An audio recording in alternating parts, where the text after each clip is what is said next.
Hi guys and girls, it's me, Clarence, and welcome back to my channel. So ngayon sana ay samahan niyo ako sa paglalakbay sa Carolina's Bamboo Garden. At ito ay makikita sa Antipolo, Rizal. And yun, so gusto niyo magkaroon ng nature tripping, yun, let's go. Kasi excited na rin ako to make libot here.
So ayun, nag-enjoy naman kami kasi 'di ba maraming mga bamboos and ang dami pala ng klase ng mga bamboos, 'di ba? So hindi mo naman na-expect na ganoon. I think dito kasi they have 47 varieties ba tawag doon.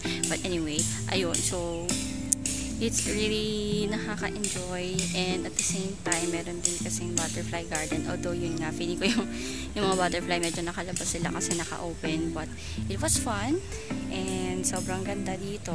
But all I can say is yun nga, dine-develop pa siya. I think nag-start to more on sa farming din kasi it's 23 years dito na ginawa siya. So ayun, nakakapagod. Ayun, nakita nyo naman mga aking pinagdaanan, di ba?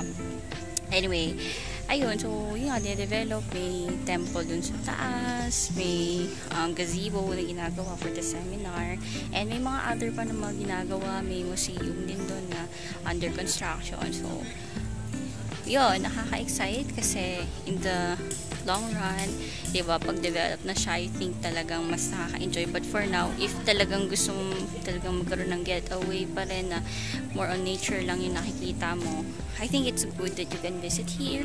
Tapos magkonting lakad-lakad ka dyan. Actually, marami palang lakad. So, ayun.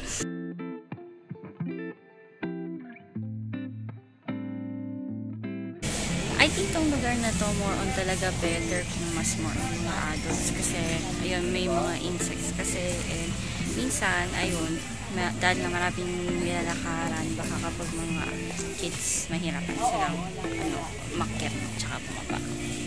Nagbibigay naman sila ng instructions naman yun, so magdala ka ng insect repellent or mahaba yung suotin mo, that's why naka-long sleeves kasi nga may mga maraming damo, and at the same time marami kasing akit baba.